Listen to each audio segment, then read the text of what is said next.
Good morning. Third Sunday of Easter. And this is going to be terribly different. It's sort of a homily. Tonight I'm celebrating the 50th anniversary of my ordination with a Mass and a party. And it starts with this Mass. So I'd like to develop this, or it's not a regular homily, between before Lexington and thereafter in two parts. Well, let's start with the first part, and that is the Gospel. Luke 24, 35 to 48. And it talks about those two disciples as they marched with Jesus on the road to Emmaus. So you can see maybe the picture in the back of me. Jesus in the white and the two disciples on the end, either end of him, side. One of them is called Cleophas, and the other is an unknown disciple. Well, I would like to sort of identify myself with the unknown disciple.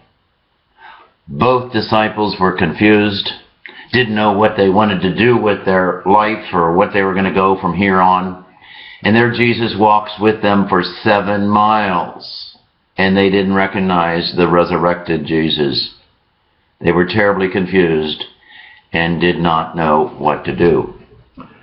Well, before Lexington, I'd like to sort of go back 58 years and just sort of try to explain my decision and my family before I came to Lexington. And as a child, I go back in very early childhood. What I really wanted to be in my life was a garbage man. And a garbage man in our slums of Fort Thomas, they had a brand new truck. And in the back of the truck is a big, tall truck. And there was a trough where they would dump the garbage into the trough. And a guy would holler out, "Dump her, Jake!" And then Jake would push the button inside, and this trough would go up all the way up to the top of and someone would open at the top, and this thing would just dump it right in, and then and go back, and they would move on to the next door neighbor. I just thought that was so fascinating. I would love to do that for the rest of my life, to be a garbage man. Well, later, when I was very old, an adolescent of 17 in high school at Newport Catholic High School, we were given aptitude tests, and they tell you what they think you ought to be. And many, many young people follow that through, whether they want to be that or not. Well, at any rate, they told me I was pretty good with my head, but I was very good with my hands, and they said you ought to be and try to be a surgeon or a dentist. Sounds pretty good to me. Didn't like blood and didn't particularly be attracted to halitosis.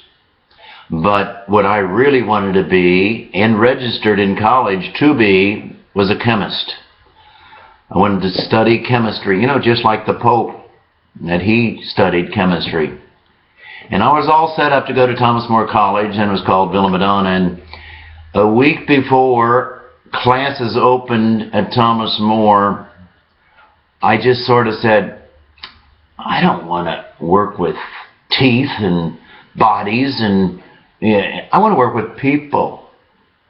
Maybe Jesus is calling me to work with people and to be one of his priests.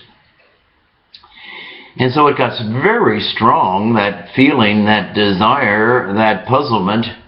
And so one Saturday afternoon, I went down to St. Therese and went to confession to the associate pastor, who was really previously was a professional ball player, and now he's a priest. And I whispered, "Father, I think maybe Christ wants me to be a priest." He said, "Now look, I want you to understand one thing. We priests are happy people. We really love people, and we're happy doing our work. But you have to talk to me outside the confessional," and we did, and we talked to then my dad and then the pastor and all this and that. And 1 week following, when Thomas More was supposed to open chemistry classes for me, I was whisked off to La Crosse, Wisconsin, Holy Cross Seminary, to study for the priesthood in 1957. I'm in the seminary. 2 years later, this priest leaves the priesthood. We're happy people. But at any rate, I got my life clarified in the next 7-8 years, and probably a lot longer than an unknown disciple. And so, why did I think this? Why did God choose me? I don't know. I do know that I come from a darn good family, and interesting, 5 kids, 1 dad. Dad had 3 wives. 3 wives, all legitimate folks. His first wife died in giving birth to my oldest brother, Paul. So the date of her death and my brother's birthday, same day. Paul, my half-brother, which I consider my full brother. All his kids are here today. Thank you for coming. My dad got married a few years later to my mother, and they had 4 more. An older sister, Sue, who had 8 children, also like Paul and Claire. And a few of those are here today. Thank you for coming. And then there was my brother Dick, and he and I looked alike. We very often acted alike. We probably had the most sibling rivalry of the kids and fought alike. And his wife, Lois, is here, and son, Rick, and so forth. Thank you. They have all trained me to be who I am, I guess. And then me, and then the baby, Nancy. Now, Nancy is Sister Nance, a sister of Notre Dame. Thank you for coming. I used to joke with her and say, my holy sister was Sue, and not you. Well, she had rebuttals to that, and rightly so. But at any rate, I guess the key guy in my whole life was my father, who loved 3 women. And one afternoon on the front porch, I said, Dad, as an adolescent, how can you love Millie more than my mother? I didn't like it. And he told me something I'd never forgotten.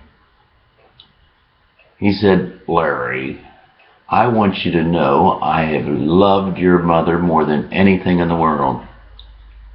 But I also love Millie and Paul's mom. I loved them in different ways. For some reason, as an adolescent, that was good enough for me, because I knew he loved my mother more than anything in the world. And that's what I needed really to hear.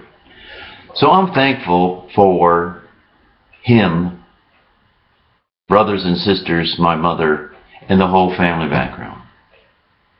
My dad was a man of prayer, suffered much, a man of humor, a man of the Eucharist. I couldn't have gotten a better mentor in life. Education for different places, but the best for me was when I was shipped off to Innsbruck, Austria. The rector of the seminary called me in when we were graduating from college and said, Larry, do you think your parents have anything against us sending you to Innsbruck, Austria? Well, in all honesty, I wasn't sure of the difference between Austria and Australia. But what hit me was, do you mean me or my parents? He says, I mean your parents. I don't know.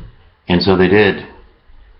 Not knowing the language, leaving your family, leaving your food, leaving your friends, I ventured off on the Queen Elizabeth and sailed for Europe in 1961.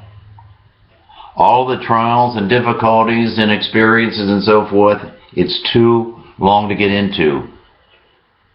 But Europe made me a priest. And it was in the latter 2 years that I really decided to be a priest and did not jump into the in-river when I was in worse turmoil than that unknown disciple. This concludes Before Lexington. Have a good day.